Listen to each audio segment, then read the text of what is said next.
Call the City of Elkhorn Common Council, February 19th, 5:30 meeting to order. If we could please stand for the Pledge of Allegiance.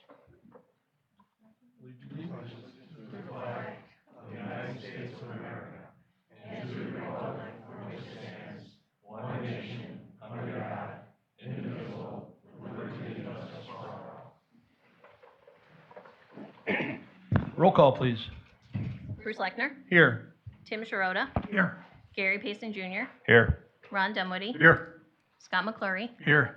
Ken Minell, Here. Carol Young. Here. Anybody here for public comment tonight? If you are here for public comment, you can come up to the front and either use the podium microphone or you could sit at the desk. Okay, I just have to read one statement before you do speak. Public comments are limited to 3 minutes each. The public may speak on any item of the city concern, whether or not the topic is included on this agenda. However, if the topic does not pertain to an item listed on the council agenda, the council is not permitted to address or discuss the matter during this meeting. Under open meeting laws, the council must notice an item on the agenda to allow discussion on that matter. If council is not permitted to discuss your concerns, your comments will be considered and may be placed on a future agenda for further discussion. Hi, good evening. I'm Judy Arline, and I live in Jackson Creek subdivision. Recently, I saw an article in the newspaper about a proposed homeless shelter, and I've come to voice my opposition. I've spoke to many of the people in Jackson Creek, and they're opposing it also. And we have several reasons, or I do. I'm so nervous. You're fine. For one, is that we're not unsympathetic to the homeless. We understand, there's issues and stuff. However, we don't want it next to our neighborhood. There are plenty of resources available currently to provide for them.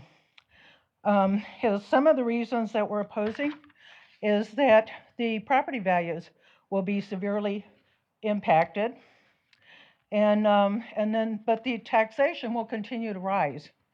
Recently, Stanford University did a study that said the homeless shelters that would tend to be addicted to their habits. Those habits tend to be left around the neighborhood. We don't want that.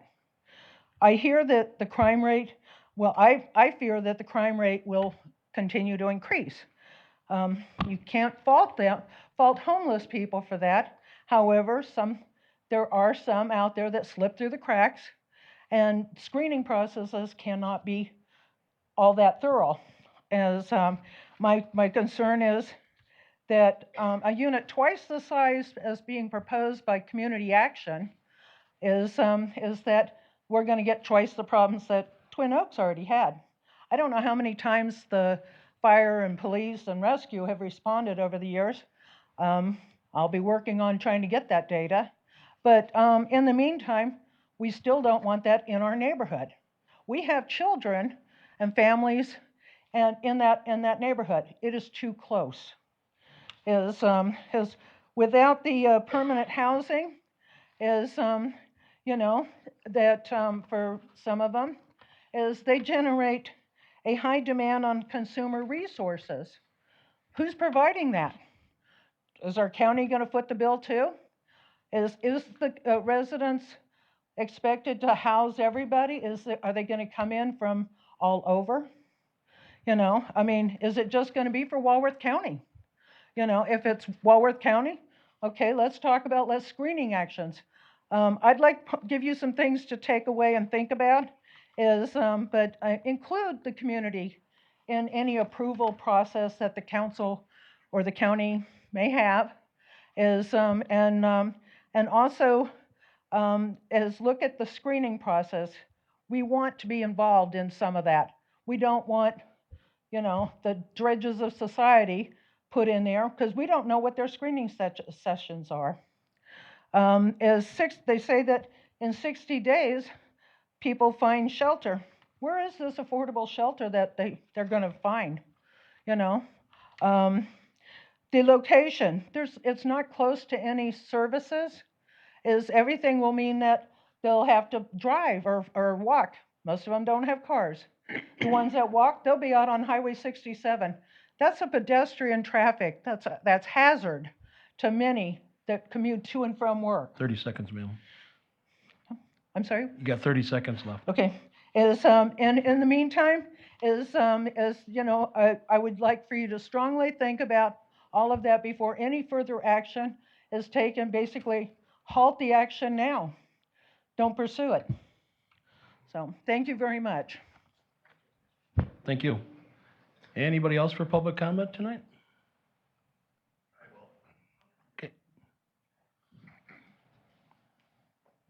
Please state your name and address. Rodney Thurin. If you could talk Right there. into the microphone, I yeah. will. I'm just, how you doing, sir? Where is our alderman at for second district? I haven't seen him since the day you got elected, I believe. I'm not sure. Okay, sir. Yeah, I live in the same neighborhood. I've owned 2 houses in there. I'm a retired detective, and I've dealt with a lot of problems at types of facilities we're talking about. They all say, even the people that live there sometimes even badmouth their own place they live. A lot of that stuff we never hear about, and I get it. I get it, people need a place to live. I get it, but they say, why did they put 70% of the residents have a vehicle? What is that kind of an idea that we shouldn't worry about them walking to and from? Our neighborhood is a very nice neighborhood. We have sidewalks on both sides of the street. We get people busting during Halloween. We get people walking through the neighborhood, which is actually enjoyable to watch. We want to maintain that, okay? I'm not saying that everybody that's going to live there is going to be bad. I'm not saying that, but even if one person is, or 2 people, all of a sudden we got to worry about locking our cars, which we all do anyway, I'm sure, but there's certain things that we pay for and we expect, and City of Elkhorn does a fine job in our subdivision. I just wanted to point that out. If you have any questions about some of the problems I dealt with when I was a detective, I'd be happy to discuss them with you. Thank you.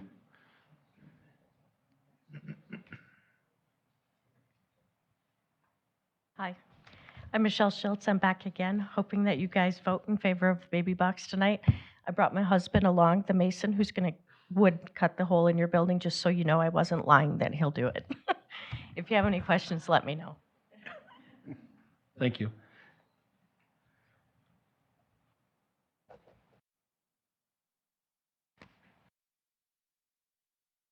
Hi, my name is Caleb Nelson. I live on 1722 Meadow Lane in Elkhorn in the Jackson Creek subdivision. My wife and I are a young couple looking to build a family. We chose Elkhorn. We chose Jackson Creek subdivision because we think it's a safe, family-friendly environment. We have concerns about a homeless shelter coming in nearby that close, just 4 houses away. What it does to the city resources and what it does for us possibly building a family and looking for our future in Elkhorn. I feel we have a long time we could spend in Elkhorn. We're both strong spenders. We're putting money into the economy. We like to support local, and I'd hate to see us leave. My wife worked in Janesville for 3 years. She drove back past Twin Oaks, where it currently is right now, once or twice a day. And many times when she drove past it, she saw a fire or police department there. I drive past it every day right now for work, early in the morning and later in the evening. Many times I see them 1, if not 2 times a week reporting to a call out there. I don't have statistical data yet put together, but I'm looking forward to getting that to you, share with you guys as well. Those are my concerns tonight. Thank you. Anybody else for public comment?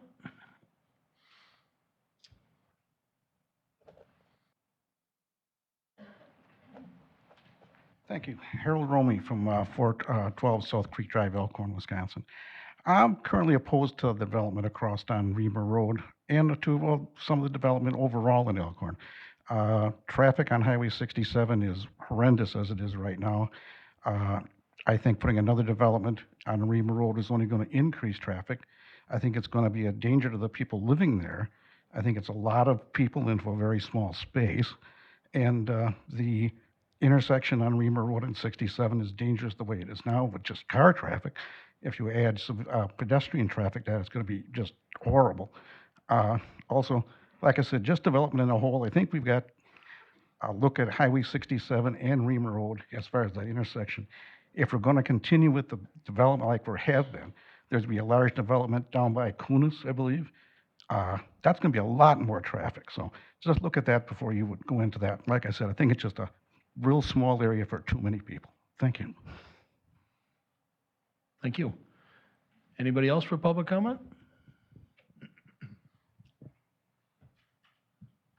Good evening. I'm Brenda Thurn. I live at 436 South Creek Drive, and once again, I am also opposed to the homeless shelter.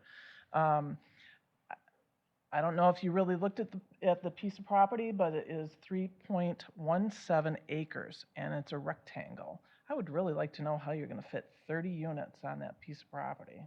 It's very tiny. And the only way in and out would be off of Reamer onto Meadow. It's directly across from Meadow. So people that would definitely bring people living at that facility into our neighborhood directly. Pedestrian traffic on 67, we see it now.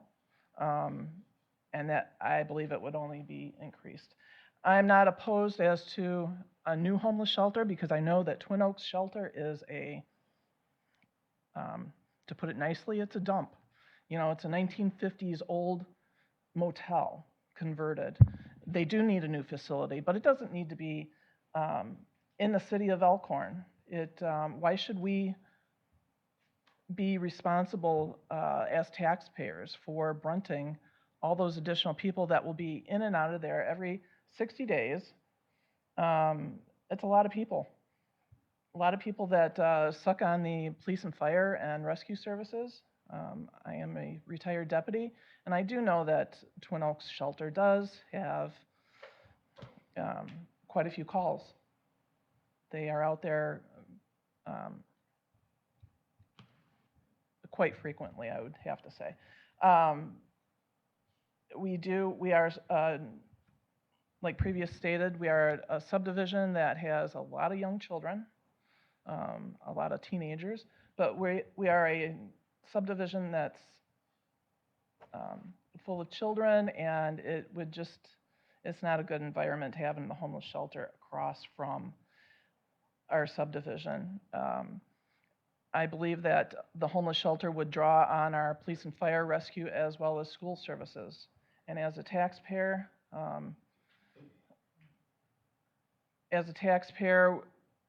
at my house, we pay an exorbitant amount.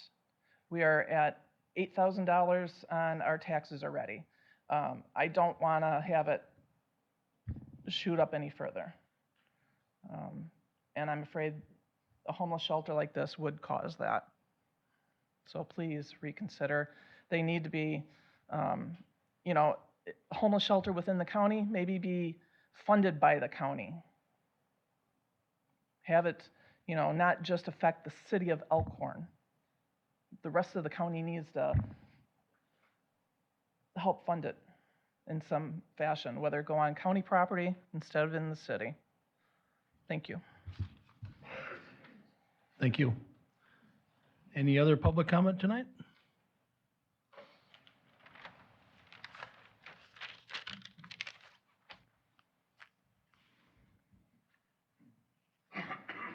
Hello, my name's Glenn Grant, 1728 Meadow, Jackson Creek neighborhood as well.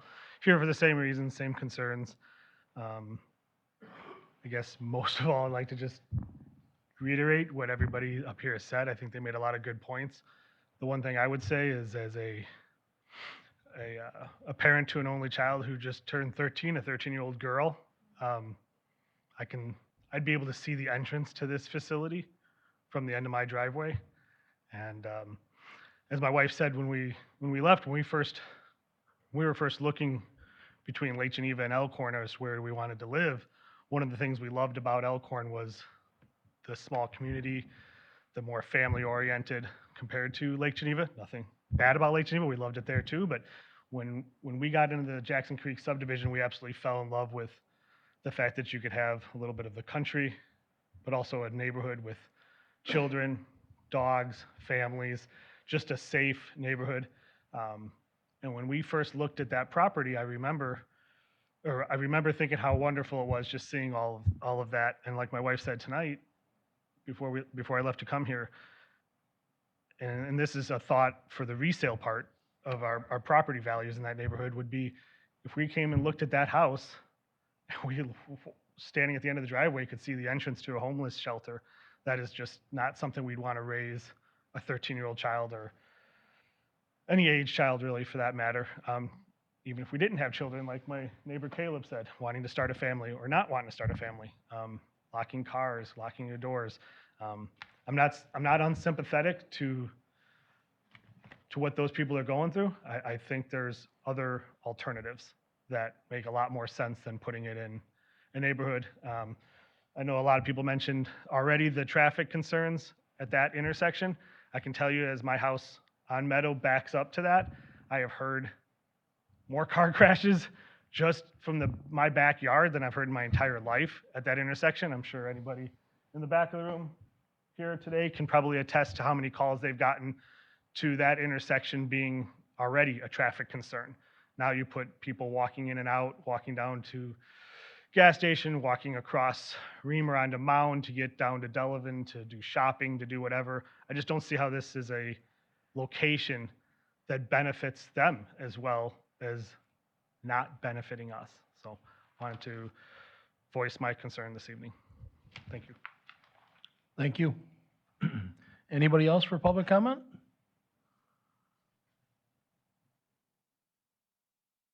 I will close public comment then. Next, moving on to consent agenda. We have the meeting minutes from the Financial and Judicial Committee and Common Council February 5th, 2024 meetings. They were all in your packet? The Financial and Judicial Committee met on February 5th. Hold on, No, Scott. Scott, this is just a consent Oh, agenda. my apologies. Sorry. We're just okay in the minutes. Okay. I'll make a motion to approve. We have a motion to approve. Do I have a second? Second. We have a motion and a second. Any questions, discussion, changes to any of those minutes? All those in favor? Aye. Opposed? Motion passed on the consent agenda. Next, we have bills payable. Consideration and recommendation to pay the city bills. This month's bills are $8,385,694.69. They were all in your I packet. make a motion to pay the bills. We have a motion to approve. Do we have a second? We have a motion and a second. Any questions or discussion on any of the bills in your packet? Roll call, please. Scott McClory, Yes. Ron Dunwoody, Yes. Gary Payson Jr., Yes. Tim Sharota, Yes. Carol Young, Yes. Ken Minell. Yes. Motion passed on paying the bills. Next, report of city officers. The mayor, tonight we have swearing in of Elkhorn Area Fire Department personnel. Our city attorney will be swearing them in. If you guys could all come up to the front. You could bring your cheat sheet with you. Yeah, I think we have 9 coming into the department tonight. My. Nice. Very nice. Awesome. You can come up front. Up front. Front of the table, yep, front of the table up here. Just make a nice line across and. Once they get sworn in, we'll have them turn around for pictures, okay?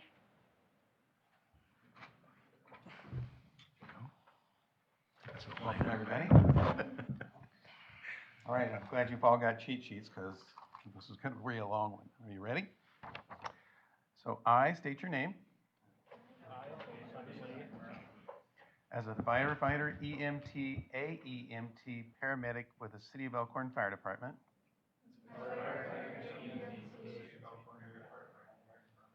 Do solemnly swear that I will support the Constitution of the United States. And the Constitution of the State of Wisconsin. I will faithfully, honestly, and impartially discharge the duties as a fighter, EMT, AEMT, paramedic. I will faithfully, honestly, and impartially discharge the duties as a fighter, with the Elkhorn Area Fire Department. I will never allow my personal feelings nor danger to self deter me from my responsibilities. I will never allow my personal feelings or danger to self deter me from my responsibilities. I pledge to carry out the duties of a firefighter, EMT, AEMT, paramedic to the best of my ability.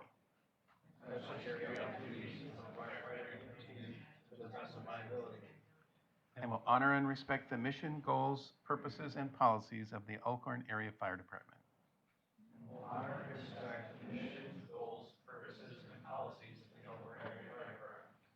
I recognize the badge of my office as a symbol of public faith and trust.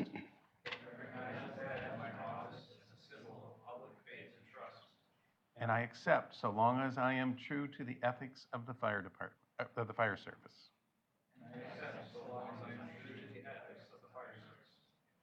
As a fighter, EMT, AEMT, paramedic with the Elkhorn Area Fire Department.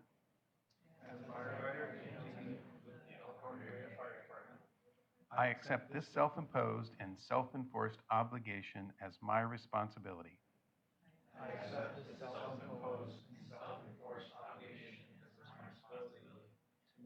And make these promises freely. Without mental reservation or purpose of evasion. And I will well and faithfully discharge the duties of the office upon which I'm about to enter, so help me God.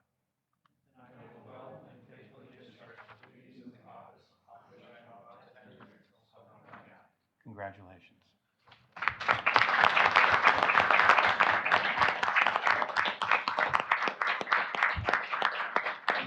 Congratulations and welcome to the Elkhorn Area Fire Department.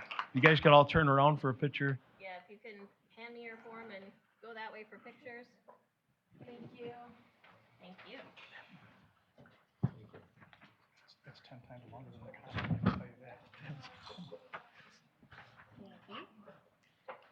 I think there's like 4 lines to become a deputy. I think it still counts. What?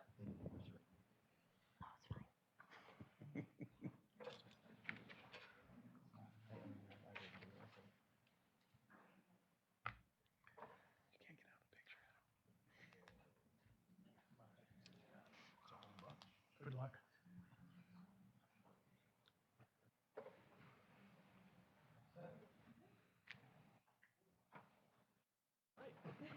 All right, congratulations again, guys. Thank you. Thank you. Sure.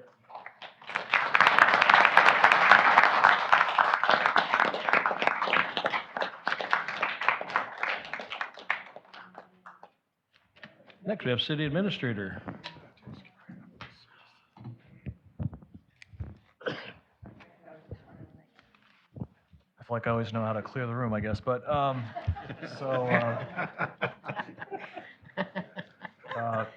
just real quickly, yeah, all right, That's fine. You guys are welcome to move up if you want.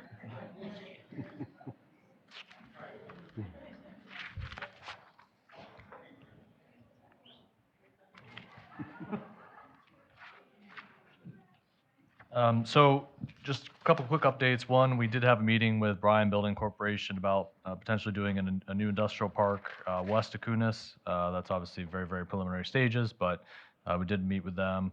Their plan is to come back to the council and the planning commission in the next couple months just to do a preliminary concept plan before they get too far into that process. And we are working on 2 RFPs right now for council's review, which we'll hopefully have at the next meeting. One would be a space needs analysis study of the downtown fire station to figure out, how that station can best suit the needs of the full-time fire department. And then also an RFP for a full-time building inspector. I know when the council approved the temporary interim building inspector last March that you guys wanted to do an RFP for full-time. So, well, I should say not full-time, but permanent. So hopefully we'll have those for you to look at the next meeting to approve to then start advertising. Just wanted to highlight too that Carl has recently been soliciting some donations for the fireworks. So I know he contacted, I think 100+ businesses have gotten really nice trifold, advertisement. And basically there's different sponsorship levels. So the hope is to make the fireworks bigger and badder than ever this year. That's the goal.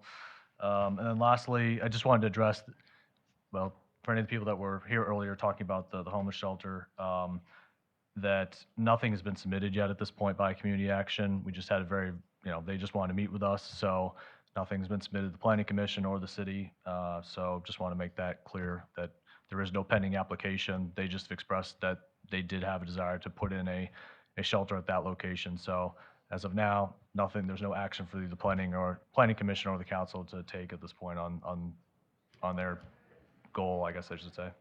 So that's it. Okay, thank you, Adam. Next, report of city boards and community partners. Fire advisory, we have our next meeting in April, correct? Yep.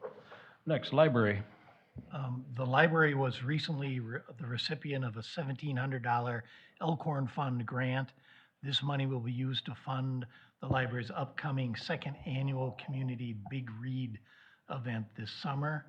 And the Matheson Memorial Library has been selected to participate in the Youth Astronet, a national online community of youth educators and scientists.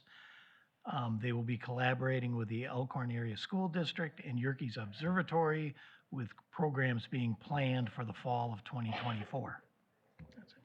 Thank you, Tim. Recreation advisory. Yep, just two things. The first thing is that we have officially accepted our award for Silver Star for our Clue Room back in 2023, which was presented by the Wisconsin Park and Recreation Association. And the second update is our next Park and Rec Advisory Board meeting is this Wednesday at 5:30 here at City Hall. Thank you. Chamber of Commerce. Chris?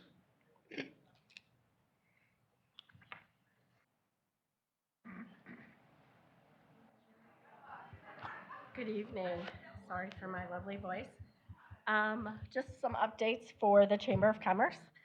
This weekend we will be attending the Chicago Golf Show with collaboration with Evergreen. That's a very large golf show that we do a lot of promoting on with stay and play packages with resorts in the area. Ma'am, I'm sorry to interrupt you. You have to leave that door open. It's an open meeting. I know you're trying to keep them quiet out there. I appreciate it, but we can't do that. Sorry, Chris.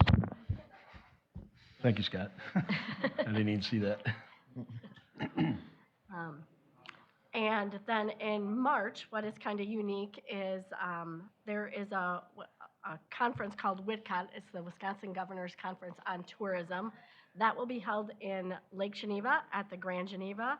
There will be approximately 1,200 tourism industry people, whether they're chamber directors or activity venues and different things. They will be in here from March 9th through the 13th. And there will be some specific things going on, and Elkhorn also will be highlighted. As soon as I get the final details, I'll share them with you. You've probably also seen that the fairgrounds announced last week a very large country festival that will be called Neon Nights. That will be at the Wallard County Fairgrounds the 2nd through the 3rd. It's a 2-day festival. If you're a classic country, that is right up your alley, with the 2 headliners being Trace Atkins and Wynonna Judd. So there's been a lot of behind-the-scenes planning on that event. Hard to kind of keep it quiet at times. It's very exciting. It will probably be one of up and coming, I think. It's very acoustically sound and good for that event. I know the ticket sales within the first hour were phenomenal, and they were very excited with it. So we look forward to helping them assist with that. Also, the Chamber will be celebrating their 50th anniversary as a Chamber of Commerce here on September 19th. So mark your calendars. We'll be having a big event at the Chamber, and hopefully coinciding earlier that week, unveiling the new park next door with the WEDC. So it'll be a combination Wednesday through Saturday of different things going on at the Chamber.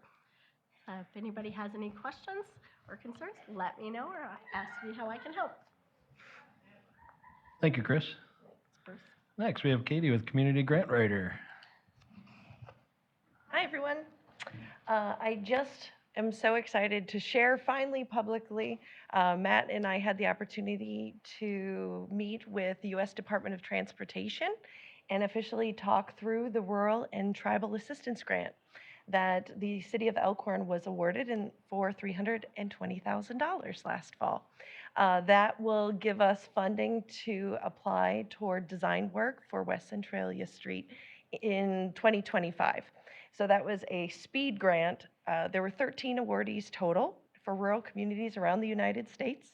They received about 2,000 applications, and we were one of the 12 selected awardees because I can type really fast. So we should be finalizing the contract on that very soon. Congratulations, that's great news. Thank you. Thank you very much. I'm excited about that. This month, I also had the opportunity to attend the Wisconsin Economic Development Conference at the Kalahari with the governor. It was a great opportunity for networking. The focus was on artificial intelligence and how communities can utilize it to their benefit to help with low staffing and things like that, and also increase technology. I won $15,000 for Habitat for Humanity in Walworth County and $35,000 for the school district for Project Lead the Way focus. So, see you next month.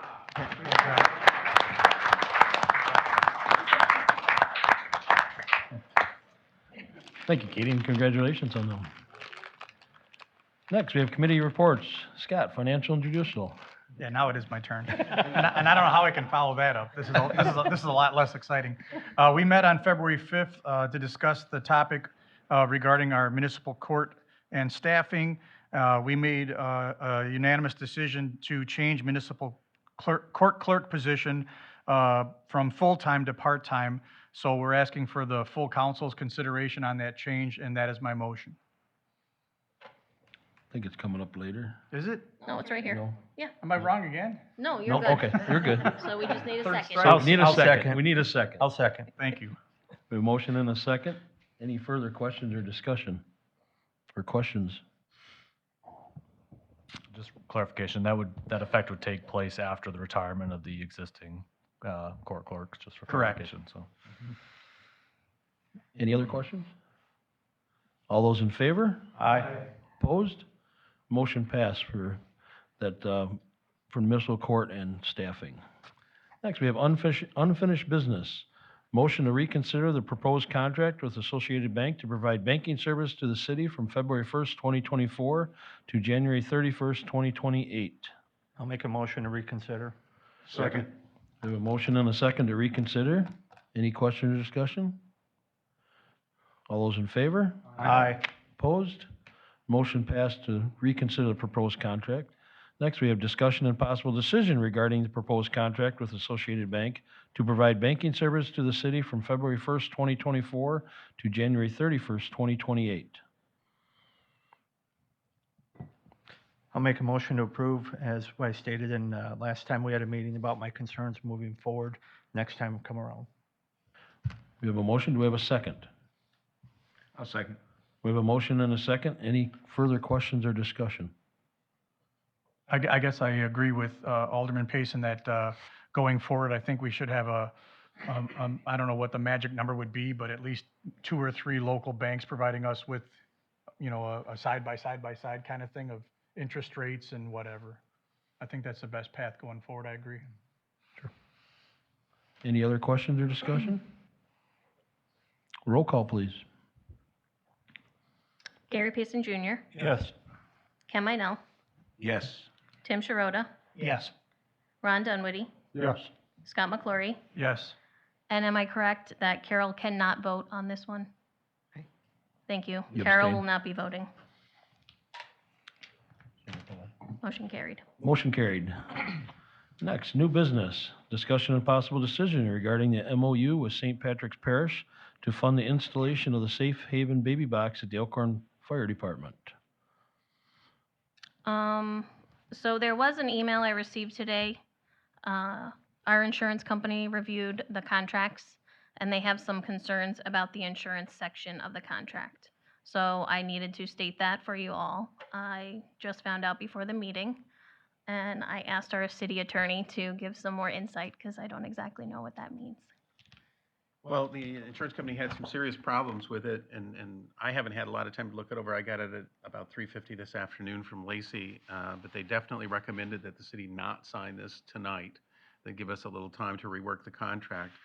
I'm not saying, based upon what I saw in the insurance company counsel's objections, that this wasn't a solvable problem. I think it probably is a solvable problem, but we need a little time to work through it. So I would ask that you guys put this forward for an opportunity to do that before it can be voted on. Is it possible to make a motion with the understanding for the review of the contract, so we don't have to come back again if you guys can work it out. I would recommend against that. Okay.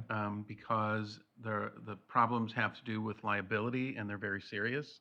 So if they cannot be worked out, then you didn't want to have to come back and have another vote to undo what you've done. Okay. You recommend a motion to table it for now to come back at a future date? I do. That's my motion. Second. We have a motion and a second to table this till.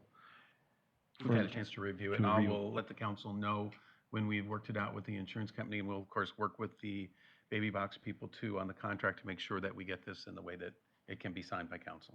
And if you can work this as speedy as you can, please. Yes, sir. Thank you. We have a motion and a second. Any further questions, discussion? Yeah, I just asked that we do have this ready for the next council. That's what I was hoping, yep, myself. So I want it on record. Next council, please. Not all in my control, but what I can do, I I will know do. you will do your best. And just for the council's, for council's knowledge, we didn't get the contract from the baby box company until, was it Friday, Lacey? Or Thursday, late on Thursday. Yeah, so Yeah. unfortunately, we had very little time to That's- look at it, so. That's fine. I mean, as long as we can keep speeding it along and get it done. So this will be for 11A and B. We'll postpone to March 4th. Yes, because you can't really go forward with B with the contract if we don't have. Okay.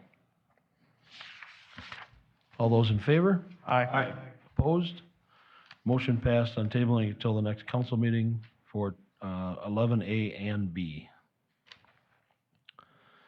Next, we have discussion and possible decision regarding proposed ordinance number 24-02, an ordinance allowing the operation of all-terrain vehicles, ATVs, and utility terrain vehicles, UTVs, on City of Elkhorn streets. First and possible second reading. I would make the motion that we waive the first reading of ordinance 24-02. I'll second. We have a motion and a second to waive the first reading of ordinance number 24-02. Any questions or discussion? I do, if I can just offer something. I've had communication with Chief Christensen, and I've had conversations and email communication with the attorney that wrote the article for the municipality, the specialist in this area. My understanding was I was to get a draft to council for council to review so that we could have discussions about this and then see into it further.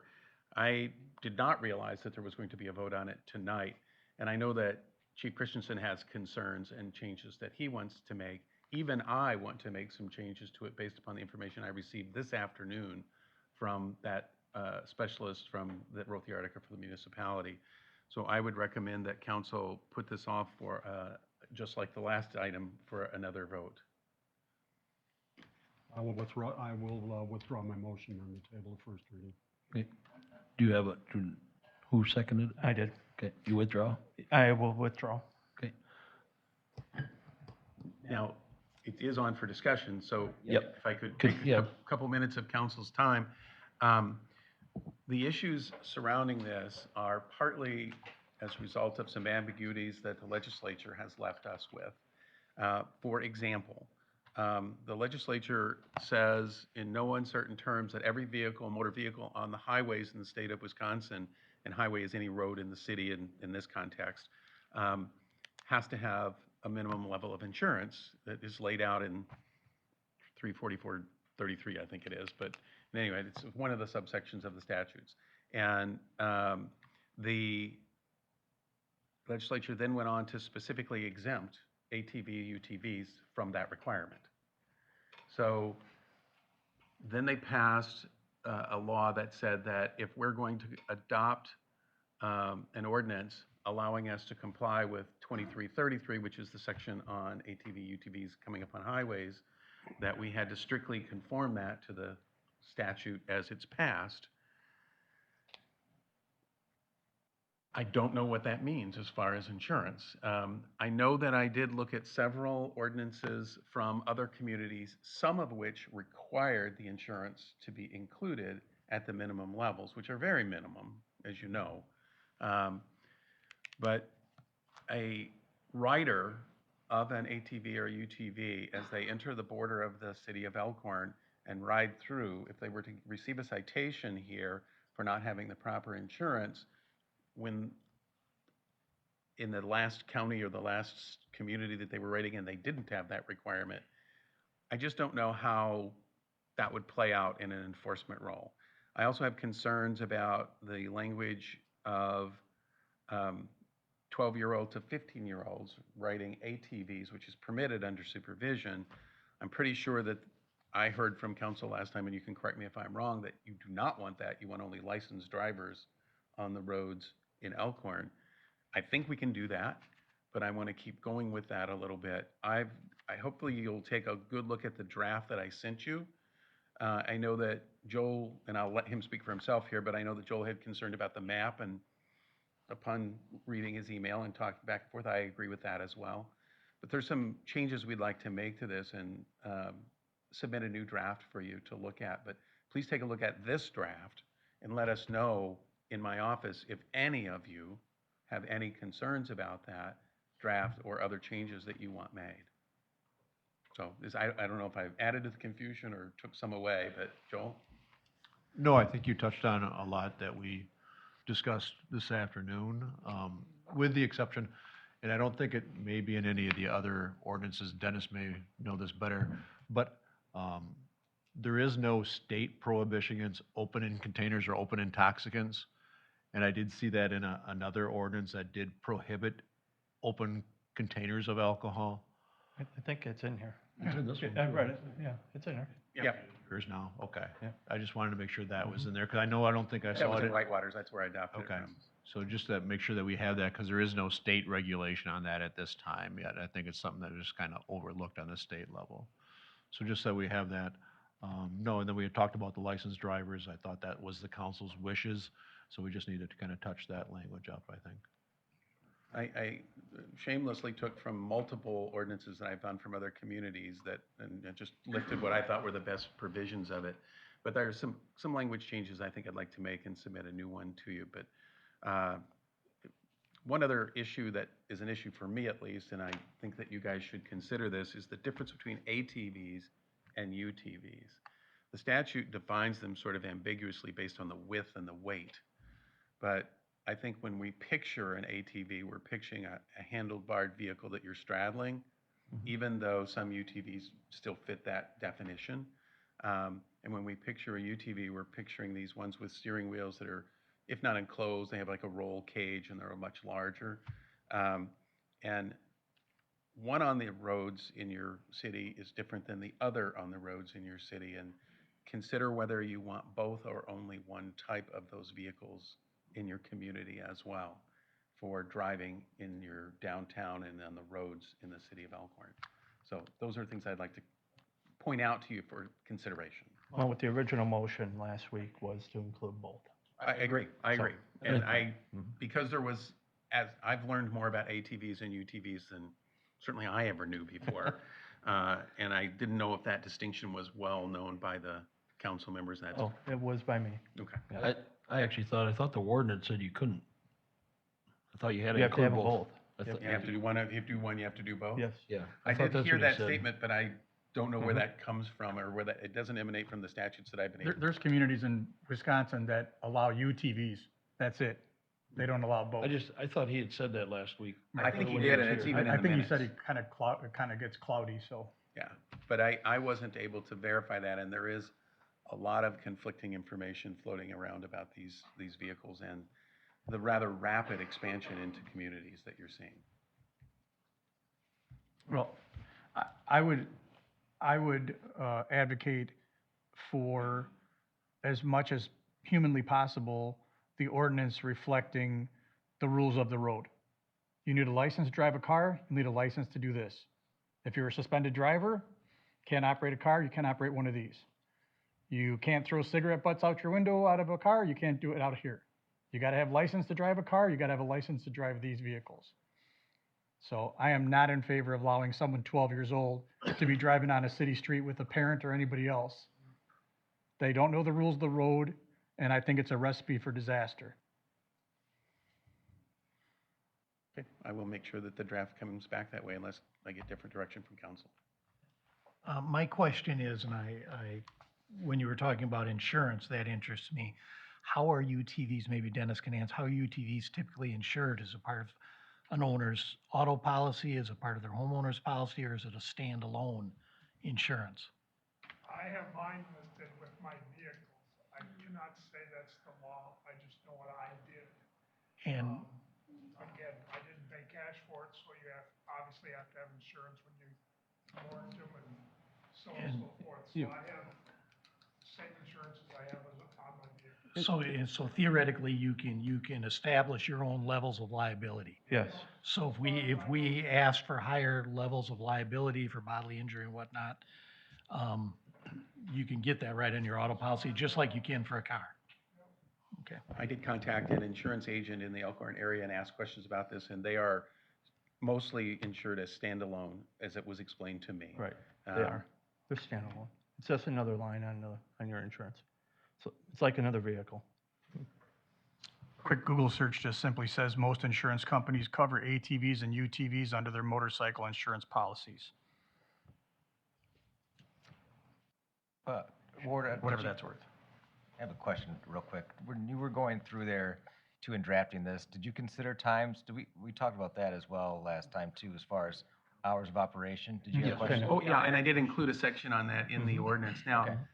I saw them with all kinds of hours. The communities, some had them at specific times, and some said an hour before dusk or something like that. And so I had all of that, and I'll go any direction you guys want me to The on 10 that. to 5, 10 p.m. to 5 a.m. was something in line with what we're talking about. That's acceptable. I think that's consistent with the county hours. Mhm.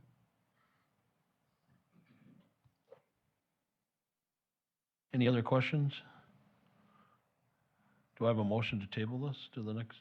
I'll make a motion to table to the next council. Second. We have a motion and a second to table it to the next council meeting. Any further questions, discussion? All those in favor? Aye. Opposed? The motion passed. Table it to the next council meeting for ordinance number 24-02. Next, we have presentations. We have Pam Carper, Housing Program Manager with WCEDA. Overview of WCEDA's efforts to promote workforce housing in Walworth County. Welcome, Pam. Thank you. Good evening. I guess I don't need to introduce myself. WCEDA decided that somebody needed to look at the issues of housing shortage in Walworth County. We're not talking lake houses. We're not talking subsidized housing. This is workforce housing. So who is our workforce? Our workforce are our firefighters that were just here, teachers that teach our children, childcare workers, healthcare workers, government employees. It's that middle income. A third of the population nationwide earns under $60,000 a year. The second third earns just under or just at $100,000. And the final third is $100,000 to whatever.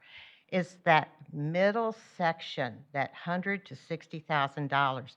The two parents with a child, like the young man who spoke, he and his wife and their child in their community. How do they afford to build a home life? How do they afford to have a house where their child can play in the backyard or in the park that is associated with the apartment complex they're in? Housing is a multifaceted issue. Do you own a home? Is it single family? Are you renting in an apartment complex or a townhouse complex? Are you possibly renting a home? Are you in a community where housing is mixed and we have mixed use development where we have the smaller cottage house and around the corner and down the block there's a larger family house and maybe 2 blocks away there's a small townhouse or apartment complex? WCEDA felt someone needed to take this on and be the education arm, help spread the word, help people understand what we're talking about when we talk about workforce housing, help bring the partners together. I've had the pleasure of working with your grant writer. Matter of fact, I think I called her last week, Friday, and I said, what about this? You know, and she's great. She's outstanding. She knows everything. I've had the opportunity to work with the Lakes Area Realtor Association, who is on board with spreading this information throughout the realty offices, the Lakes Area Building Association, with the municipalities around, and with the state housing. It's called WIDA, State Housing Association, trying to bring all this information together.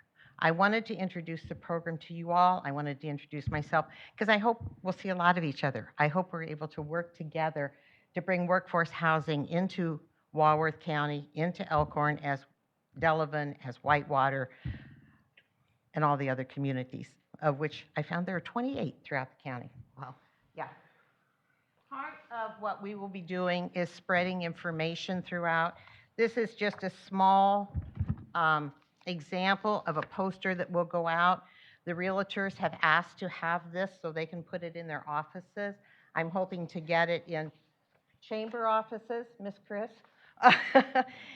in any of the municipal buildings that would have it. Then we will also have it in flyer size to hand out. It talks about who is the housing for, how does it affect us. I've been talking with businesses. Their current staff are established. They may not have any housing issues, but they're having a very difficult time attracting and recruiting staff to come into Walworth County to work with them because there isn't housing available. It affects our schools. Our school enrollment is down throughout the county because families are having a difficult time finding available housing. They're having a difficult time recruiting staff to come in. I'm not saying it's impossible, but it's a struggle we don't want our schools to have to encounter or our businesses to have to encounter. So this will be going out. If we are able, as a county, to attract housing and, I hate the word address this issue, how's that? We may be able to forego the shortage that is predicted. If we don't do something, Walworth County will be at least 5,000 houses short by 2025. That's 5,000 individuals and families that do not have housing in our county that want to be here. So I will leave these. Some of you that were not at the summit that started this, I will also leave this. This is the sewer pack report on what went on.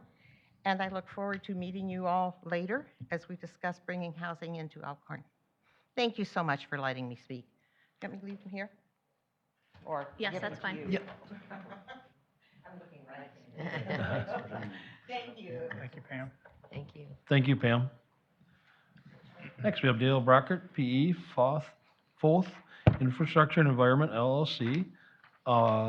It is an upgrade regarding water system quality and projects, an overview of bids and alternates for the Northeast Water Treatment Plant Water and Sewer Extension Project. Welcome, Dale. Hey, see everybody again. I'm gonna plug in so you can see some graphics as I go through this.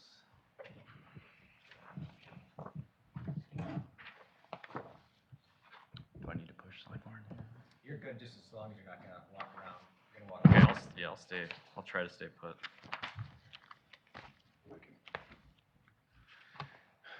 Is it plugged in? Should be good, yeah.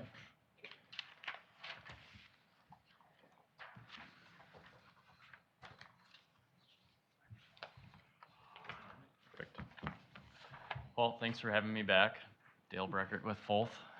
We're doing a lot of your drinking water work right now on the treatment side. So just wanted to give an update. I've got a few different topics. Just quick update, state of the state, water quality and some of the smaller projects going on. And then we're gonna touch on two of the bigger projects, the Lakeland treatment plant and then the Northeast water treatment plant utility extension. So I'm just gonna start quick on a topic that's been around for about 1.5 years. And it is regarding arsenic at the Northeast plant. So you can see that on your screens. Great, excellent results to report here. Nothing but good news. We have, and Tim and Chris and the whole crew over there have dropped the arsenic levels leaving that treatment plant significantly and steadily for the last 1.5 years. So if you look on this table here, there's a chart and there's a lot of a lot of dots, but the focus is this trend line. It's kind of a brown-orange color. So this is the downward trend that's been achieved by that group over the last year and a half to a point where we are most times below half of the allowable arsenic, and that's a very tight tolerance to begin with. We're half of that. So that's great news. We help put together a quarterly report to the DNR. We send that in. This is a snip from that. So they've been extremely pleased. No pushback, no questions. Just thanks for doing such a great job is pretty much the message. So this is more of that report if you're just curious to see what this looks like. The iron going out the door trends downward. That tends to correlate with arsenic. So we would expect to see the same trend down, which is exactly what's happening. So that's the update at the Northeast plant as far as treatment goes. Because this has been such a successful optimization, we'll call it, the DNR has agreed, and not only DNR, but DOC has agreed that the city will not be required to do a pilot study out there to improve treatment because they've improved it just through day-to-day operations and improvements. So that saved the city significant money by not having to go through that. That would have been a big setup and a lot of money and time by many. So great news. Hats off to that crew. They've been doing a great job out there. So switching gears, well, I guess before I switch gears, any questions on arsenic removal at the Northeast plant? Okay. Next topic, well 6. So well 6 is one of 2 wells that feed the old Centralia downtown plant. This well was rehabbed late last year, meaning it was cleaned. The column pipe was replaced. This long, odd-looking thing that the person has their hand on, that's the well pump and motor. That was replaced. So all of that work has been done. There's been some hiccups and some delays with mechanical piping. Tim, you could speak to this, but you had a check valve fail right out of the gates when the new pump went online. And now they're dealing with a controls electrical issue with the starter. It's the original starter, and it's faulting out a lot. So although we're able to utilize this well and you can get it to run and produce water, it's more of now we're just working out some old bugs that have finally come to roost. So Tim's been working through that, but it's caused delays, which is going to be a component of the next discussion that we have regarding Lakeland. So any questions about the status of well 6? Just trying to keep everyone up to date. That was I think I was here last and we talked about well 6 and some decisions about rehabbing that and the cost of it. So it has been done. Everything is working great. Just secondary issues. Dale, a quick question. As far as the, I know there's some discussions about what happens if the reservoir fails down there and potentially, I know you're going to be doing some sampling. How's the sampling going? Yeah, great question. So these delays have delayed the sampling. You guys have approved additional sampling out there. We have identified well 6 as some of the better water quality in the city, believe it or not. It's one of the oldest wells, but it has a really good history of better water than the other wells. So what we want to do here is get this working and reliable as far as the mechanical and electrical going on right now. As soon as that's achieved, we're going to put 2-3 million gallons water through this well, get it treated, sent to the system like it always has. The reason we're doing that was trying to flush out, not flush out, it's already been flushed out, but we're just trying to achieve a water quality indication that has had a couple million gallons go through. So it's a very good indicator of what this well now produces. It's at a higher flow rate with the new pump. So whenever you change flow rate, it's good to retest water quality, make sure nothing changed. So what we're doing here after we get a couple 3 million gallons through, we are going to do a full spectrum DNR test of all the different parameters, stuff you've never heard of and never want to hear of, but we're testing it all, and we're getting a baseline. Where is this well at today? What's the water quality? We're also doing the same thing for well 4, which is the sister to this that feeds Centralia. And then we're also going to investigate what is that reservoir that has the structural issues. Is it providing a benefit to the treatment system or not? So we're taking a bunch of samples. With that data, we're going to sit down with the DNR and say, can we not use this reservoir? Can we just go around it? Or and if we go around it, do we have to do a couple small things to achieve the same treatment that the reservoir was providing? So what a reservoir provides, I don't want to get too geeky here. The reservoir, you dump a bunch of water into a big swimming pool, and it lets it degas and breathe a little bit after it's been hundreds of feet underground for a million years. So that degassing is what we're trying to see. Is that occurring? And if it is occurring, is it adding much benefit to the water quality or not? If it's not, we have a very easy project and we can just go around the reservoir and be done with it. If it is adding some benefit, there's a couple modern treatment inline aerators that can achieve the same goal much quicker, much more efficiently. And that's what we're going to investigate with the DNR. DNR has been actually amazingly helpful in this process. We've laid out what we're trying to do and sat down and said, let's come up with a testing plan that if we do this, you will help us compare the options and discuss possible solutions. And they're on board. They've been great. So we just haven't got to the point yet where we can take these samples because of the electrical issues currently. That was a very long-winded answer. I'm sorry that, but well 6, there's a lot going on there. It's got some great potential, but we're not quite there yet. So switching gears, 2 big projects, Lakeland Water Treatment Plant and the Northeast Utility Project. Fult's been putting together bid packages for both of those. The Northeast Utility Extension, that bid out February 1st. I'm going to talk about that last, Lakeland first. So we had planned to bid Lakeland probably in 4 weeks from now. We are recommending, Fulth is recommending, we've met with Adam and everybody. We all have concluded that the best decision for the city would be to delay this Lakeland bid till about this time next year. And the biggest reason for that, and Adam, I'm not sure how much this group knows about the funding opportunity.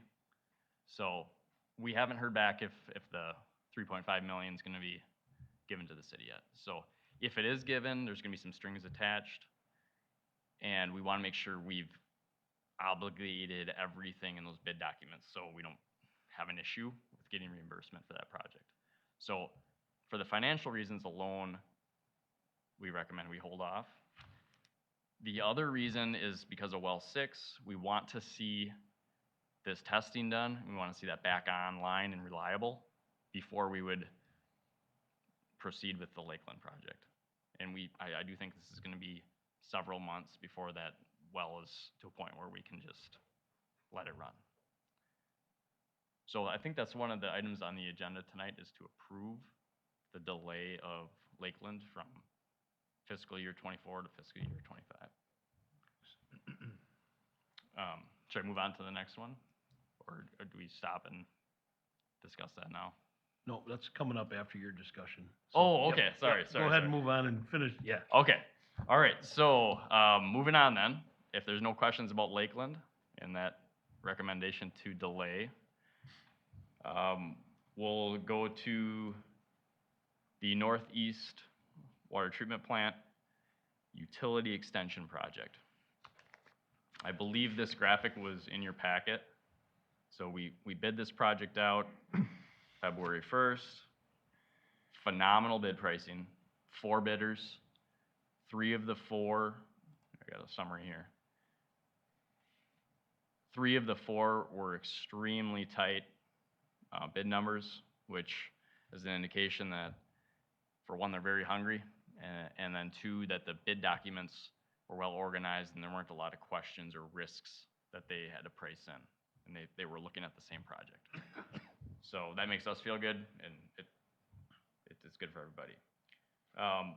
So there was the base bid project. It's a sanitary sewer project. The basis of the project is that. And then there's 3 alternates for different water main segments in that same piping alignment. So I will just quickly review that, and assuming we don't want to take a deep dive into these alternates, but generally the sewer route goes from this location where I'm moving the hand, which is the existing lift station, and it tracks along the colored lines, up the red, continues down here, and then ultimately ties into an existing sanitary sewer manhole up by the mobile station. So that's the base bid project. Excellent bid pricing on that. Our biggest risk that we saw when we were providing budget numbers was dewatering costs. We had talked to some contractors that were saying it could be $800,000 to $1 million in just dewatering this area, which has some wetland indicators and some other soils that can cause trouble when you open it up. They did a test pit out there, one of the contractors did, and I think that provided them the information that that was not as big of a risk as everyone thought, and got some great pricing, I think, for a big reason was that. Now the alternates, this is where it gets a little more complicated. There were 3 alternates. Alternate 3 was a raw water main that ultimately is part of a bigger water main that in the future needs to go to well 10, which is out in this field that the city owns, this small property. Well 10 is drilled. It was intended to go in when the treatment plant was built back in 2017, but it was never completed. There was budget cuts at that time to help that project move along. So they drilled the well, but then they never built the well house, and they never put this pipe in the ground that would ultimately bring the raw, untreated water from well 10 to the northeast plant for treatment. So what we're trying to do here is we saw an opportunity. We're putting a sanitary sewer pipe in along this exact same alignment. We've got a crew there. We've got equipment there. We've got all the permitting. There's DNR permits, wetland mitigation. Army Corps of Engineering had to approve this project, believe it or not. So all of these items are in place. And besides the sewer pipe, there's an opportunity, hey, let's get this other pipe in the ground. Because we're already digging it up. We can restore it once. We're gonna probably get really good pricing on that water main. So that's why we created these alternates. We don't need it now, but in the future, in the possible very near future for well 10, we are gonna need it. So do we wanna see the pricing? Is this a good investment to do right now or not, right? So let's see the numbers. And that's what we did. We broke it up into 3 different parts. One is the portion under Cobb Road. The green is alternate bid item 2, which is a straightaway shot through the farm field, which is a farm road right now. And then alternate 3, sorry, I went backwards. 3, 2, 1. 1 is the red. This line is not a future line. This red line is actually a new water main that would be used day 1, and it would connect from here to here. The issue we have right now without this red line in place is that you've got this $10 million plant in 2017 money, and you have 1 crossing for treated water under Highway 12. So that's not good from a risk and resilience standpoint. If and when, you know, eventually it will break. Hopefully it's a very, very long time from now, but if this line were to break under Highway 12 tomorrow, it would take a very long time to get a crew out and figure out how that's gonna be fixed. You probably have this plant offline for a month, 2 months, 3 months, who knows, right? So one crossing is never good under any railroad track, any major highway, interstate. So it's very common that you will have 2 crossings, and that would allow the valving, if you had a break, or when you have a break, you shut a couple valves, and you still have a way to get water across to your main system. So that's why we saw the opportunity, hey, we're digging this stretch up anyway, we're gonna get really good pricing to put that pipe in the ground, let's see what it would cost. And finally have redundant crossings. So the bid numbers are in your packets. But you can see what's interesting about this project is that you can choose any combination of alternates, and the way the bid numbers came out, depending on what alternate is chosen, it's gonna switch what contractor is awarded the contract. So not a big deal to worry about it, it's just interesting that it swings the bids depending on which one you go with. So back to pricing. This project came in a couple $1 million under budget, which is phenomenal. PVC pipe came down significantly over the last year. Fuel is down. Contractors are hungry. I think we nailed the bid timing on this. Typically, these bids around the first of the year pan out really well because everyone's hungry. They want to get their backlog. So the stars aligned. Pricing came in absolutely phenomenal. If you would have bid this project 2 years ago, it would have been millions of dollars different. I'm quite sure of that. So based on the bid pricing, based on the opportunity the city has to put 2 pipes in the ground on the same alignment rather than 1, save a lot of money that way. FOLF is recommending that you would award the base bid and all 3 alternates. So that would provide 2 pipe segments serving the future well 10. That pipe would go in the ground and it would sit empty until well 10 was put in, just to be clear. That the blue and the green lines would sit empty for probably 3 to 8 years, we're estimating. Probably closer to 3 or 4, but they will sit empty, but they're in, they're done, and you got phenomenal pricing on the timing of it. The red line, as I mentioned before, if that went in now, that would go online day 1, and that would be that redundant crossing. It would allow 2 crossings for the treated water coming from that plant. Any questions on the alternates or how we set up the bid or just what these pipes do?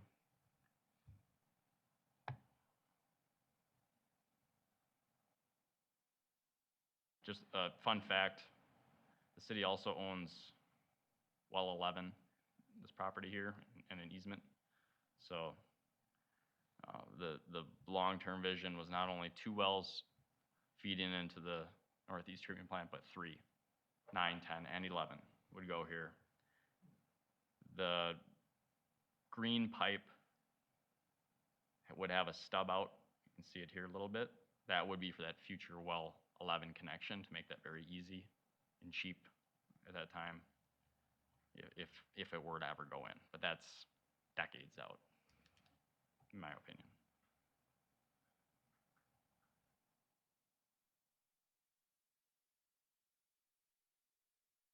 Any question, Council? Yeah, that's my No, presentation. very on this. informative, thank you. You bet. Okay, thank you, Dale. Can I ask one quick question? Yes. If the council's okay. Is there any adverse impacts to having the water main sit for 8 years, like not under pressure? We would require it be capped. No, I mean, we don't see an issue with that. It's typical water main depth, so you're 7 to 8 feet, so you don't have a lot of downward pressure from the soil, where normally you have 50, 60 PSI of outward pressure in the pipe. We wouldn't have that, but it's, 8 feet deep, so we're not concerned about that sitting for 3-4 years. No, good question though. Okay, thank you, Dale. Okay. Next, new business continued. We have the discussion and possible decision regarding bids for 2024 Northeast Water Treatment Plant Water Sewer Extension Project, which Dale just talked about. I'd like to make a motion to approve with all three bids, the alternate bids. With which company that, Rock Road? The low bidder. The low bidder. Well- Whatever, waiting for the screen to catch up here. yeah, can you bring it up, Matt, that the one they recommended? Rock Road? With Rock Road. Yes. I will second that motion. We have a motion and a second to okay the bid with Rock Road Companies and the base bid with all three alternates at $2,533,204.81. Correct? Correct. Okay. Any further questions or discussion? Yeah, and again, this is one of those weird meetings where we keep getting a lot of information at the very last minute. So we've been trying to get in touch with Ellers for the last week or so. They had a conference last week. They were unavailable to really talk much, but we were trying to get information from them as to how much can the city bond. There was a chart that Corey put together. She did a very nice job. Kind of a little cheat sheet here of just giving you a sense as to what water and sewer projects we have coming up. You'll see that Centralia Phase 1 loop, the $500,000. So that was the portion of Centralia that was deemed ineligible by the state when we applied for the Safe Drinking Water Fund loans. So we have to come up with that money, presumably by including it in a revenue bond that we would issue in the springtime. And then you've got Phase 2 of Centralia, which we'll be applying for, and we hope we'll be eligible. But given our experience with Phase 1 of Centralia and the fact that they deemed part of it ineligible, we just have no guarantee how much of that $700,000 is going to be eligible. So we don't want to sort of presume that it will all be eligible.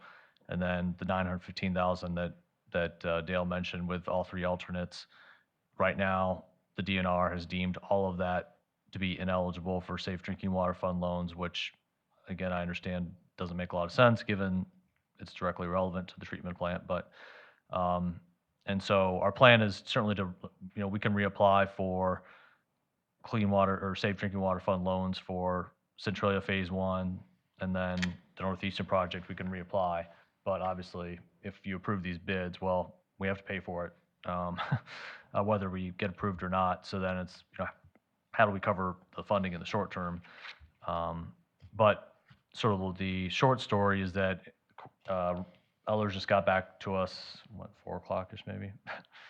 3 o'clock. Yeah, saying that right now, we'd asked them to look at, the cash flow for the water fund to see how much the water fund can bond if we were to do a revenue bond in the spring.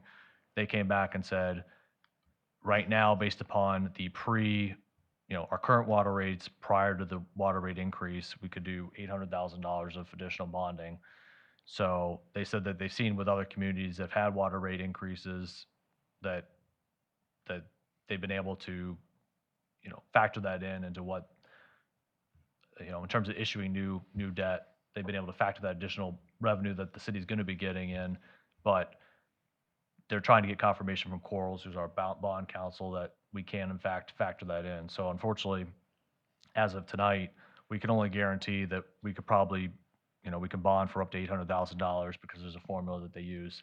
So unfortunately, this is going to be probably another situation where we're going to ask council to postpone a decision on this until the next meeting because Ellers wants to get confirmation from bond counsel, who unfortunately is out of the office, as to whether or not they can in fact factor in the new water rates in terms of evaluating how much we can bond. So that would be sort of the suggestion for tonight, which the one good thing is I know Matt was planning on bringing Centralia Phase 2 to the next meeting for the council to look at.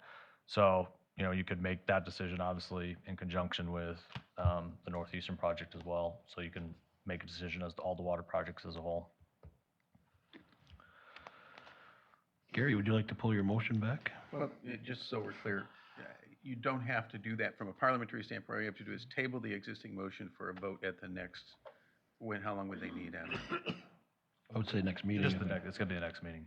Okay, to table it to the existing motion to next meeting. Okay, then I'd like to make the motion to table to the next meeting for the voting. Second. We have a motion and a second to table the motion until the next meeting for the 2024 Northeast Water Treatment Water Sewer Extension Project. Any questions, discussion? All those in favor? Aye. Opposed? Motion passed to table it to the next meeting. Next, we have discussion and possible decision regarding postponing the 2024 Lakeland Water Treatment HMO Rehab Project to 2025, which Dale just talked about, and that was a recommendation. Can we vote on this one? I'd like to make a motion to postpone the 2025 for the Lakeland project. We have a second. We have a motion and a second to postpone the Lakeland project to 2025. Any questions or discussion? All those in favor of that? Aye. Opposed? Motion passed on postponing it to 2025, the Lakeland Water Treatment HMO Rehab Project. Next, discussion and possible decision regarding use of park funds for creation of concept design for the park at 1750 North Wisconsin Street. Everybody seen that? I make a motion to approve. We have a motion to approve. Do we have a second? I'll second. We have a motion and a second. Any questions or discussion? Roll call, please. Gary Payson Jr., Yes. Carol Young, Yes. Ken Minell, Yes. Scott McClory, Yes. Ron Dunwoody, Yes. Tim Sharota. Yes. Motion passed for the creation of the concept design for the park at 1750 North Wisconsin Street using the park funds. Following, we got discussion and possible decision regarding city-owned cameras for city parks and parking lots. I know this has been brought to my attention by a few constituents As in the well as area me. too. And Yep.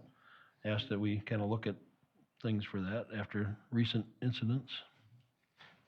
So, and I know the chief was gonna be looking into stuff. I don't know where you're at. Yeah, I think, talking with the city administrator this morning, I think maybe we should put this on for the next council agenda. How Fun about, agenda. how about But- the next one with the following one? Whenever you'd like to, Gary, I think we need to go into closed session to talk about kind of crime prevention and other strategies, so I think that'd be the best time to talk about those issues. Sounds good to me. Okay. We really don't need a I motion. don't have to make a motion on that, do I? No, Okay. no, we don't need one because it was just discussion and possible. All right, what's next? So next, discussion and possible decision regarding the future of the Historic Preservation Commission. Adam?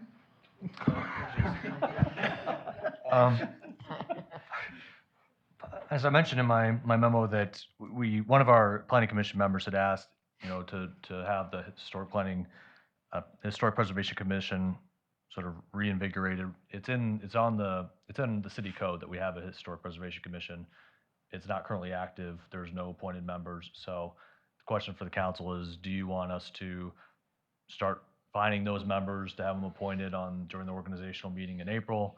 Or do you want to have Ward, draft an ordinance striking that, removing it from the code and not having it as an active, commission? So that's really the guidance we're looking for.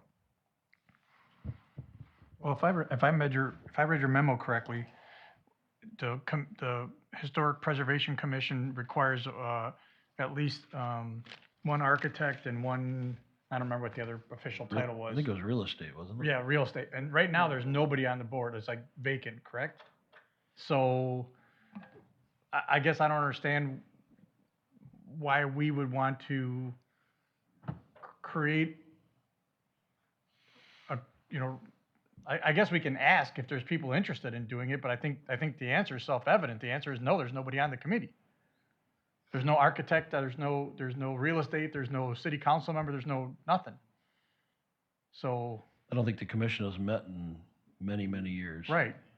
So, I don't know. I'd be open to at least posting it to see if there's any public Right, interest in right. participating. Right. We could ask. Yeah, I guess I served on that committee for 5 or 6 years, and at that time, there was money from a state or federal grant that committee reviewed plans, and I think it was a 50-50 split between a commercial property owner that wanted to rehab their building. The Historical Preservation Committee would provide through this grant 50% of the money. And we did someplace else, I know it was a project across the street on Yeah, I the remember corner that. was a project. The parts place Mm-hmm. was a project. Well, I remember when they did the parts place, how many ever years ago that was, the timetable for getting money out of that grant was coming to an end. And they rushed that project to get it done. So I think once the money was gone, the committee just kind of disbanded. And we had some say in approving plans for other projects in the historic district. But once there was a money involved, that just kind of all went away. And I'd say that was 95% of our function. So I don't know what there would be to do if there's no grant money. Right. Yeah, we'll have a meeting just to have a meeting. Not looking at you at all. Yeah, I agree with Ron. I mean, we can put a flyer out there and see if there's any interest. Do you want it posted in the paper, or do you want us to just post it like an agenda? I guess post it in the paper. I mean, How many weeks? Month a of March? month? Month of March? Yeah, Okay. Then the city website. yeah. Yeah. And And kind of frame it in such a way that the language says we're considering, Revitalizing. yeah, revitalizing or reforming, this commission. And maybe if we can give them a couple bullet points that, who we're kind of looking for, and I'm assuming, Ward would probably be the best person, or Tim, they can give us some sense of what exactly does this body do. Yeah, what's I the mean, just because purpose? I'm a real estate developer or an architect, what it means if I go to this committee of a twice a year commitment, of once a month commitment, what is it, what am I getting into? Well, 1711 does give you quite a bit of guidance there, Yeah. and I'd be happy to talk with anybody that was interested about that, and so I could run through that with them about what those duties would be. Okay, let's do that. I think it was just important to point out that we had a member of the Historical Society who's no longer with us, but also Julie Taylor ran that, and she lived in historical, and they were the real leaders of the whole group. Unless you can find somebody like that is just in tune Mhm. to all that historic preservation stuff, I think you're wasting your time. Because if it wouldn't have been for them, none of it would have happened. How many members did you have? About 6. I think you need to have 7. Yeah. Yeah. Would we be able to just do 2 postings in March? Because it's really expensive to put it in the paper. Yes. Thanks. You might want to also talk to the Elkhorn Historical Society on the corner downtown. They would certainly give you a lead if there were people that were interested in that sort of thing. That would be the place to go. Yeah. Council's fine with that? Yep. Okay, any other questions, discussion on that? Next, we have the discussion and possible decision regarding license agreement between the City of Elkhorn and We Energies for wireless attachments to city utility poles. Everybody seen that? There's no complications, Adam, we can, last minute, Any emails? This just in. Hold on a second. Was this like breaking news? dump on Adam Day apparently? But kidding. No, there aren't any last minute emails. I would just say though,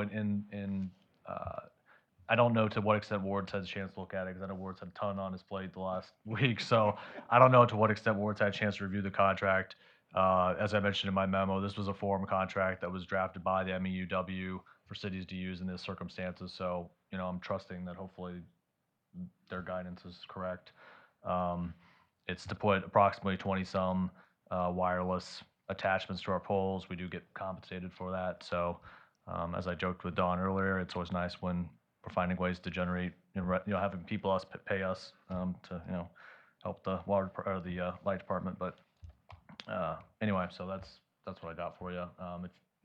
If you want Ward to take a deep dive, you can postpone it another meeting. But This would be one, to your earlier point, Alderman Payson, where if you could pass it contingent upon attorney's review, and if I had a concern, I would bring it back to council, but otherwise, I don't have any problem with that. That sounds good. That's my motion. I'll second. We have a motion and a second to pass upon attorney's review, the license agreement. Any further questions or discussion? Does it need a roll call? No, we are receiving money, not, I don't think so. Okay. All those in favor? Aye. Opposed? Motion passed. Next, discussion and possible decision regarding proposed resolution number 24-06. A resolution approving memorandum of understanding between City of Elkhorn and Creekside Community Development LLC regarding access, approvals, and timelines for Creekside Community Development. Everybody seen that resolution in their packet? Yeah, can we move forward with this one? Yes, we can move forward with this one. I'd like to make a motion to move forward with this. We have a motion to approve resolution number 24-06. Do I have a second? Second. We have a motion and a second. Any questions or discussion? Will we have approval from the railroad? That's next. That's the next one. That's next. Well, didn't we need this in order to approve the access during phase one? Mhm. I guess my question is, will we have that approval so this can go ahead in phase one? That's under the next item. When the council will be asked to pass a resolution allowing us to actually petition the state for that approval. So, Okay, The next one. yeah, so. I get it. Creekside has indicated that they want us to move forward applying for that crossing now in phase one rather than waiting until phase two. So yeah, we definitely are looking to get the process started now. So if we were not granted that permission or access, the first thing we're about to vote on would be moot. Well, the first thing talks about actually having that other optional that we stated in the original agreement. Okay. So if the railroad denies, then they move forward with They're that. standalones, Yes. not. This okay. is to give them the flexibility in the contract to allow us to move forward. Gotcha. Fair statement? I guess it's just a fair statement. And for clarification, we've already talked to the railroad about maybe 6 months to a year ago, and they were supportive. But the next process is actually petitioning the Office of Commissioner of the Railroads, which is going to be the more time-consuming part of it. But and hopefully, we haven't had a conversation with the railroad in the last 6 months or so. So my hope is that they haven't changed their position from the last time we talked to them. But Any other further questions or discussion on resolution number 24-06? Roll call, please. Gary Payson Jr., Yes. Ron Dunwoody, Yes. Ken Minell, Yes. Carol Young, Yes. Tim Sharota, Yes. Scott McClory. Yes. Motion passed on resolution number 24-06. Next, discussion and possible decision regarding proposed resolution number 24-07, a resolution authorizing the City of Elkhorn to petition the Wisconsin Office of the Commissioner of Railroads for a public crossing at Getson Street, a public street located south of East Centralia Street. I'll make the motion to approve resolution 24-07. I'll second. We have a motion and a second to approve resolution number 24-07. Any questions or discussion? Roll call, please. Ron Dunwoody, Yes. Gary Payson Jr., Yes. Tim Sharota, Yes. Scott McClory, Yes. Carol Young, Yes. Ken Minell. Yes. Motion passed on resolution number 24-07. We will adjourn into closed session, and we will reconvene in open session for possible action on closed session items. Do I have a motion to adjourn into closed session? That motion. Do we have a second? Second. We have a motion and a second. All those in favor? Aye. Opposed? Meeting into closed session. Okay, we have reconvened in open session. It is 7:28 PM. Okay, first we have discussion and possible decision regarding offer to purchase public properties, Lot 53, Lot 54, Lot 55, and Lot 56, with tax keys that follow. So my understanding is there's going to be a motion to advise staff to counter the existing offer as directed in closed session. That is my motion. We have a motion. Do we have a second? Second. We have a motion and a second. Any further questions or discussion? All those in favor? Aye. Opposed? Motion passed. Next, we have discussion and possible decision regarding enforcement of development agreement and amendments with E&M Elkhorn LLC for Tash Land. I'd like to make a motion to have city council pursue litigation. City Legal Counsel. Legal counsel. Based upon my investigation after, and then I'll come back to council, give you one more, I'll say, closed session advice on the advisability of that. Okay, that's the motion. A motion, do we have a second? I'll second. We have a motion and a second. Any further questions or discussion? All those in favor? Aye. Opposed? Motion passed on that. Do we have a motion to adjourn? So moved. We have a second? I second. Motion and a second. All those in favor? Aye. Opposed? Meeting adjourned. Thank you, everyone.